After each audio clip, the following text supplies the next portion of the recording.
Amigos de Radio Victoria o con eso Televisión, a continuación vamos a tener una conversación sobre la diáspora, particularmente la de Venezuela, aunque la diáspora hoy día pues uno no sabe dónde emerge, porque a veces por catástrofes naturales la gente se va agolpada. Ayer estaba viendo yo en Miami que tras el anuncio de un huracán, las colas en la autopista con cargas en los vehículos era bárbaro porque la gente no se ve si podía regresar después dependiendo de qué resultara allí. Pero en política es el tema más palpable y preocupante. Y Tomás Páez es el director general del Mirador Mundial de la Diáspora y el profesor Raúl Ochoa Cuenca es analista internacional preocupado también por estos temas venezolanos, con muchos años en la docencia universitaria en Italia.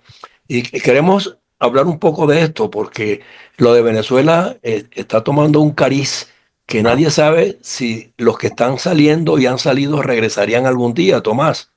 ¿Qué es lo que se percibe en el seguimiento que tú le has hecho a nivel global a este tema? Mire, nosotros hemos hecho desde el primer estudio allá por el año 2014 y los estudios subsiguientes, hemos siempre mantenido esa pregunta: ¿está dispuesto a retornar al país? Mezclada con otra pregunta que es: ¿está dispuesto a participar en la reconstrucción del país? Mientras que el 80% más o menos de manera constante dice no voy a retornar al país, casi el 100% dice yo sí voy a participar en el proceso de reconstrucción desde donde estoy viviendo en este momento, ¿no? La participación hoy no implica retorno al país de origen. Ese es más o menos el dato que nosotros venimos manejando y es consistente con otros estudios realizados en Colombia y Perú, en el que la respuesta es esa: la mayor parte de los migrantes tienen vocación de permanencia. Pero esa evaluación yo la veo dificultosa, Tomás, por la sencilla razón de que la migración no cesa. Entonces, ¿cómo saber en el interín, dentro de esa dinámica, o sea, quiénes de verdad están claros que al llegar a un lugar van a poder quedarse? Porque no todos los lugares de acogida te brindan facilidades para que tú garantices que vas a estar allí y vas a superar la crisis. Tal vez te sobrevienen otras crisis. Bueno, digamos, la diáspora venezolana no ha cesado de crecer desde 1998. Primero salían 120.000 personas por año, luego comenzaron a salir 1.200.000 por año hasta el de 2019, y con el COVID y el post-COVID se ralentizó un poco, pero la gente sigue saliendo. Va a depender, obviamente, de muchos factores: grado de integración, aceptación en el país, hasta temas de añoranza y los dejados atrás y las relaciones familiares. Todo eso pesa. Lo que sí es cierto es una tendencia de todas las migraciones, porque después de hacer un esfuerzo y luego ya, en este caso, lleva muchos años la migración venezolana, estamos hablando de un cuarto de siglo, las posibilidades de retornar se dificultan, pues, ¿no? Eso es básicamente es una realidad. No estamos hablando ni de que sea bueno o malo, sino es una Sí, realidad, sí, un exacto, dato. exacto, exacto. De todos modos, yo siempre valoro sobremanera qué herramientas lleva cada quien, porque en una diáspora tan extendida en todos los estratos sociales, porque ahí sale el profesional, el no profesional, el que apenas está empezando a estudiar y se le trunca la carrera. Entonces, todo ello conjuga una serie de angustias personales, profesor Ochoa, usted que es docente universitario también, y en Europa, donde las migraciones también son notorias de otros países del Medio Oriente y de todos lados. Ahí está el caso del Líbano, que producto de este ataque de Israel recientemente salieron casi 1 millón en una semana. Bueno, en base a lo que decía el, el doctor Tomás, yo diría lo siguiente. Uh, Cuando se habla de una constante de que no van a retornar, yo creo que eso es absolutamente cierto. De hecho, cuando uno habla de la diáspora, habla de personas normalmente adultas, pero se nos olvidan que esos adultos llevaron con sí muchísimos niños. Esos niños ya no son parte de la diáspora. Esos niños son una realidad en los países donde fueron a vivir, bien sea Sudamérica, bien sea cualquier país del mundo. Por ejemplo, en días pasados conversábamos con una persona sobre este caso y decíamos lo siguiente: esos niños, esos papás amaban el béisbol, jugaban béisbol, se peleaban por las tarjeticas de Luis Aparicio o de Tony Armas. Esos niños hoy no saben de eso, solamente saben de fútbol y se pelean por una tarjetica con la foto de Messi. De manera que cuando uno habla de la diáspora, doctor Tomás, yo tengo como reserva sobre darle una forma muy generalizada a esto. Por ejemplo, nosotros dicen que se han perdido, extraviado, entre 700, 900 mil millones de dólares. Otros dicen de 500 mil millones de dólares. Yo diría que eso es gravísimo, muy grave. Pero lo más grave no fue tanto que nos rompieran, nos destruyeran la industria petrolera. Lo más grave no fue que se robaran el dinero para la manutención del sistema eléctrico. Lo más grave, doctor, queridos amigos, es que se nos robaron la juventud, nos robaron 3 generaciones, porque esos hombres que en el 2000 eran unos niños de 8 o 10 años, hoy día son adultos de 35. Ya eso no es parte de Venezuela.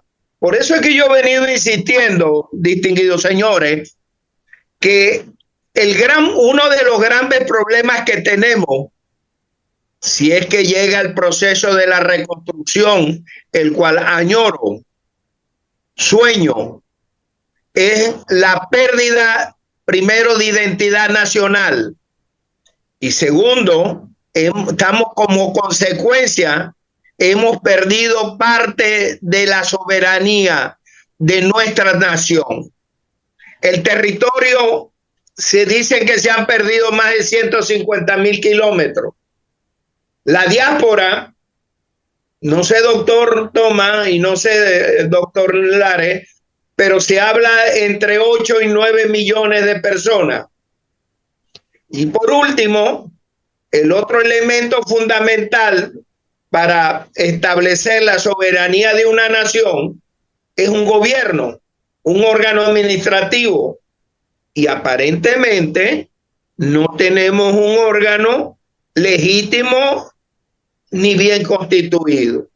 Profesor, fíjese, ese aparato productivo y administrativo del Estado del que usted habla, hay que conformarlo partiendo de cero también, porque allá no está quedando la gente adecuadamente preparada para el rescate y la reinstitucionalización, y muchos están afuera. Entonces, por eso es que Tomás advierte de que los que no van a regresar dicen que quieren cooperar con el rescate del país, pero a distancia. Entonces, allí yo veo una dificultad, es cómo acoplar de alguna manera la adaptabilidad a un país que dejaste, con el que tú estás experimentando hoy día, donde la visión y la forma de operar administrativamente y en los servicios y en todo es distinta, y inclusive Claro. en lo formativo, porque los profesionales que se fueron de Venezuela y están en España, hoy es cuando están de alguna manera considerando si a algunos de ellos le dan licencia para ejercer. Tomás, yo creo que tú debes haber visto esa noticia ayer, ¿no? Sí, mira, fíjate, la diáspora, que ese mapa que está allá atrás es la distribución de los venezolanos en el mundo. Eh, Tenemos además superpuesto sobre ese mapa el de las organizaciones de la diáspora. La diáspora ha construido más de 1.300 organizaciones que viene trabajando desde el día uno con Venezuela, digamos, no ha perdido los nexos. Ok. El profesor Raúl hablaba del tema del fútbol. Y yo recuerdo que la Hermandad Gallega, el Hogar Canario, el Casa Italia, la Casa Uruguay, el Centro Catalán, promovieron en sus hijos y en que vivían el béisbol, que eran del Caracas o del Magallanes, preferiblemente del Magallanes, diría José Manuel Serna. No, Leones, diría yo. Pero levantaron los equipos de fútbol, el Dos Sí, Caminos, que era cierto, el de los cierto. Canarios, Casa Galicia, los portugueses montaron, digamos, es la circulación del capital humano. Sí, Sí, me estaba diciendo que el profesor Raúl está en Tenerife. Tenerife no se puede explicar sin el aporte que hicieron los canarios que emigraron a Venezuela, que estaban en el mercado de Quinta Crespo, en coche, y que hoy están desarrollando el puerto de la Cruz, Santa Cruz, el sur, hasta llegar a los cristianos y a la galleta, allá abajo, ¿no? Entonces, ese aporte que hicieron los canarios que llegaron a Venezuela, los italianos que llegaron a Venezuela, los gallegos que llegaron a Venezuela, lo que están haciendo los venezolanos que están en el mundo. No es que hay que esperar al futuro. Y están participando en el proceso de formación y ejerciendo una diplomacia pública distinta a la oficial y construyendo una geopolítica alterna a la oficial. Yo creo que el trabajo que viene haciendo la diáspora, ayer hablaba con el Zulia, la Feria de la Chinita, la Feria de la Divina Pastora, la Feria de la Virgen del Valle, la arepa, la hallaca, el tequeño, toda la gastronomía, la cultura venezolana, el cuatro, el humor, el teatro, digamos, toda esta cosa es una potencia enorme, es una nueva geografía de Venezuela. La migración venezolana construyó un nuevo país donde el Estado-nación es insuficiente para contener a un tercio de la población que está hoy construyendo relaciones en nuevas ciudades y países, ¿no? sí, es cierto porque me consta que hablé con el profesor Luis Núñez, que es del Zulia, por cierto, y está en la Universidad de Lima desde hace aproximadamente veintitantos años, y me decía pues que la celebración de la Virgen del Valle en Perú en muchos sectores se asimiló como una fiesta propia, porque los venezolanos y los peruanos en alguna medida, que también vivieron en Venezuela, muchos de ellos cuando la época de la dictadura, o sea, fueron capaces de asimilar adecuadamente esas festividades, ¿no? Y Claro, así, y recuerda que Venezuela fue el tercer lugar de destino de la migración peruana, eh, sí, mm, cuando estaba por allí Sendero Luminoso, exacto, toda esa cosa, la destrucción de la economía, perdón. sí, sí. El profesor Raúl, No, el particular que usted señalaba, yo lo enmarco dentro de la posibilidad de encontrar canales de comunicación entre los que llegan a un país de esto y las instancias adecuadas en el país de recepción. Porque es que esa organización de la que habla Tomás es la que va a validar que se nos reconozca como ciudadanos de bien. Porque el problema que tuvimos en Venezuela es que el valor ciudadanía se abandonó durante mucho tiempo y muchos llegan en forma atropellada con unas costumbres y unos hábitos que piensan que los pueden aplicar a los países de destino, ¿no? claro. Y ahí se crean choques y conflictos que empiezan a generar eso que llamamos xenofobia, pues, porque no se actúa con la moderación adecuada ni con el tacto debido cuando uno llega a casa ajena, ¿no? Entonces, yo creo Claro. que ahí lo que tenemos que diseñar a través de estas plataformas es una metodología para que las academias se involucren en la entrega de herramientas adecuadas para que los ciudadanos entiendan cómo rigen las leyes en un lado y cómo rigen en el otro, cómo rigen las costumbres y cómo adaptarse a ellas. Claro. Yo creo que ahí tenemos que hacer un trabajo, los que alguna vez fueron docentes en la Universidad Central de Venezuela y en todas las universidades de Venezuela, con los ciudadanos nuestros que están fuera, para buscar el contacto con ellos, que el monitor de la diáspora que dirige Tomás lo hace con mucha regularidad. No sé cuántos están vinculados con el Mirador de la Diáspora, pero me está hablando que hay 1.300 organizaciones. Me imagino que las tienes monitoreadas, ¿no, Tomás? Sí, sí, no, y no solamente monitoreadas, segmentadas, están las que están trabajando en el área de la ingeniería, la salud mental, el emprendimiento, el Ok. ambiente, la cultura, el teatro, la música, etcétera. En Bueno, Italia, profesor, en Italia en estos días estaba leyendo que el gobierno estaba de alguna manera reconociendo a Mundo González, por ejemplo, ¿no? sí, Eso es un sí, buen indicador, ¿no? Es un buen sí, indicador porque se pero quiere el sí, cambio y se quiere la recuperación de Venezuela a nivel mundial. Sí, a nivel mundial se aspira a la recuperación de Venezuela. sí, pero yo veo el análisis de la diáspora, doctor Tomás. Yo lo veo más como un factor, como un fenómeno sociopolítico y socioeconómico. Por ejemplo, no podemos olvidar que de estos 8 o 9 millones, la primera diáspora o los primeros venezolanos que dejaron el país era lo que podríamos llamar una parte de la venezolana culta, de la venezolana aprendida, ingenieros, médicos, etcétera, etcétera. También es cierto, por ejemplo, en los 3 primeros años, la diáspora venezolana, la emigración venezolana en Colombia, aportó el 2.1% del Producto Interno Bruto de Colombia. Sí. Es un fenómeno. Eso no había ocurrido nunca, ¿no? Por eso cuando dicen es que han sido buenos al aceptarnos, es que fundamentalmente esa parte de la Venezuela buena, culta, no buena, disculpa, no es con la palabra correcta, esa Venezuela culta, educada, técnica, no fue solo a Colombia, fue también a Perú. Bueno, Perú, dice el ministro, el Banco de la República de Perú, hace 4 años, dijo que esa misma inmigración venezolana había contribuido en forma algo parecido con el Producto Interno, con el crecimiento del PIB peruano, porque decían que inclusive el personal obrero era mejor preparado que el peruano. Eso trajo también como consecuencia este fenómeno de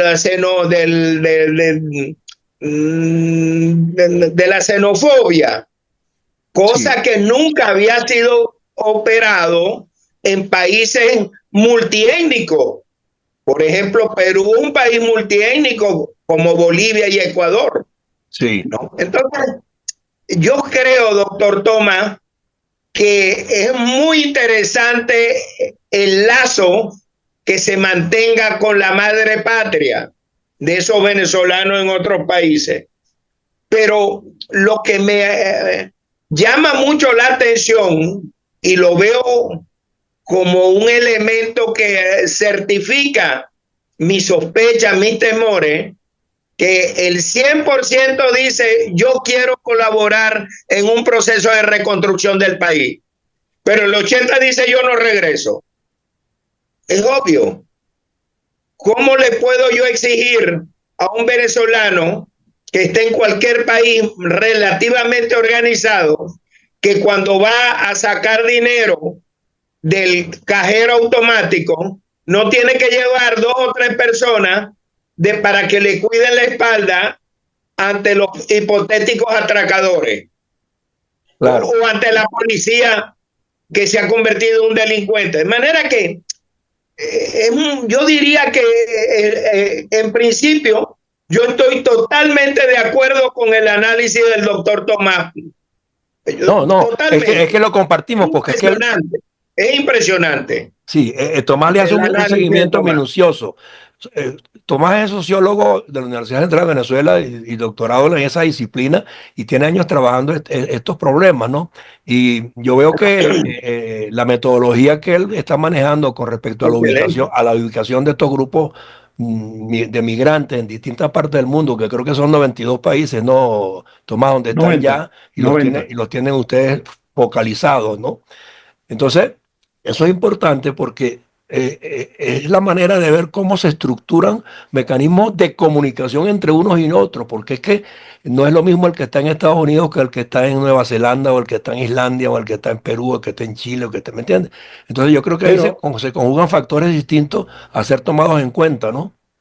Pero fíjate, nosotros estamos presentando ahora el libro La estrategia de gobernanza de la diáspora, basado sobre la experiencia del trabajo con las organizaciones de la diáspora. Nosotros tenemos las organizaciones de la diáspora georreferenciadas. Digamos, sabemos en qué parte, si están en Cosenza, en Abruzzo, en Milán, o están, porque la gente no migra a países, la gente no migra a Colombia, la gente migra a Cúcuta, a Sí, Bogotá, y los impactos son son diferenciales. No es lo diferentes, mismo sí. representar en Bogotá el 5% de la población que en Cúcuta el 22% de la población, Claro, ¿no? Y las claro. condiciones de las regiones receptoras son diferentes. Entonces nosotros venimos haciendo ese trabajo con la diáspora. La diáspora siempre aporta al PIB. Nosotros recibimos una migración que no era exactamente de altísimo nivel académico, la de Galicia y la de Canarias, pero era de altísimo conocimiento agrícola, y los Exacto. aportes son enormes. Y el crecimiento que ellos produjeron en Venezuela ha sido vital en los temas de comercialización, o la migración que llegó del Líbano a Carúpano, a Cumaná y a Margarita, que ha hecho unas cosas preciosas sobre lo que es estrategias de mercadeo, el casa a Sí, casa.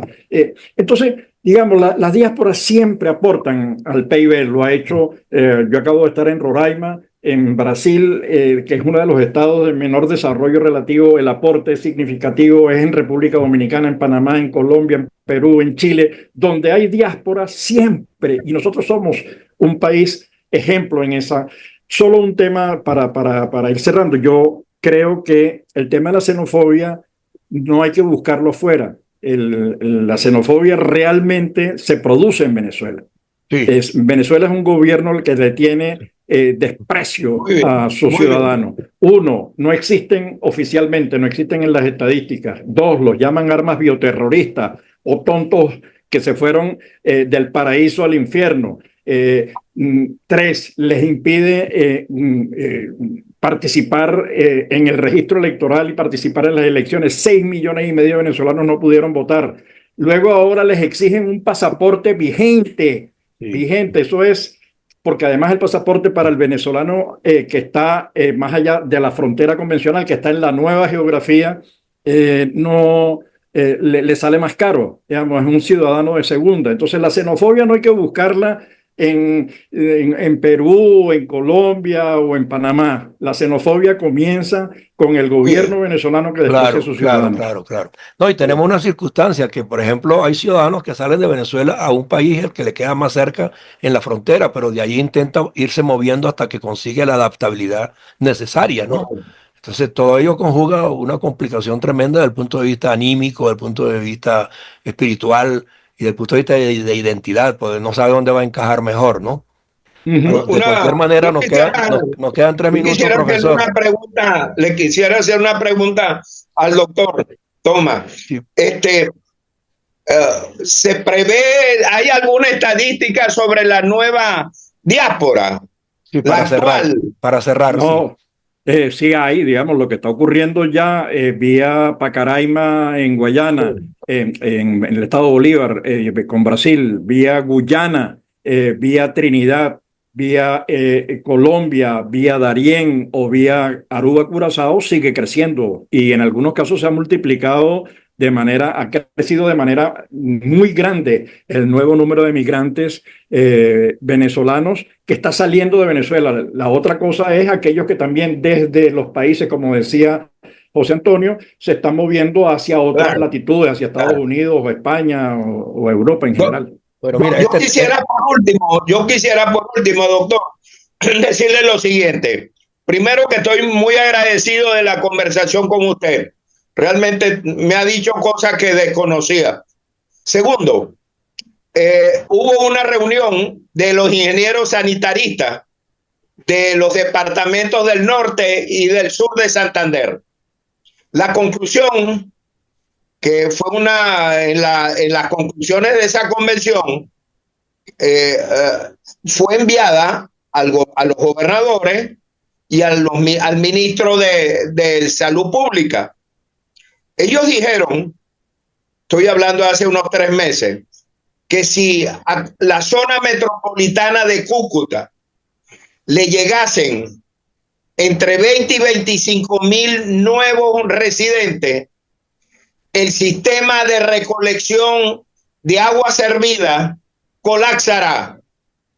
Sí, hay esos riesgos implícitos en los servicios. Imagínate lo que puede ocurrir. No hay duda que los servicios se colapsan, pueden llegar a colapsar en estos países que nos están recibiendo, porque la masa de migrantes es enorme.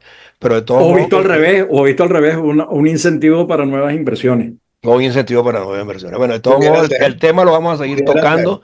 Lo vamos a seguir tocando. El tema lo vamos a seguir tocando. Nos queda un minuto para cerrar. Tomás. No, gracias, agradecido, José Antonio y profesor Raúl. No, de verdad que encantado de compartir este espacio sobre este tema. Y aquí no hay verdades absolutas, sino búsquedas para lograr la participación de la diáspora en la reconstrucción de Venezuela. Y tú sabes que este canal está al servicio de ustedes desde un comienzo. Yo lo llamo el canal de la diáspora. Ojalá que podamos traer más vocerías calificadas de todas las esferas, de todos los países, para que la aprovechen y pongan sus pareceres aquí, sus preocupaciones también y recomendaciones para que Venezuela de alguna manera reciba también algunos aportes de los que ya afuera han logrado consolidarse, para que vuelva a ser un país pujante. ¿Ok? Gracias por su tiempo los dos. Gracias. Un abrazo. Gracias, hasta luego, un placer. Vamos a conocerle. Igual. Hasta luego.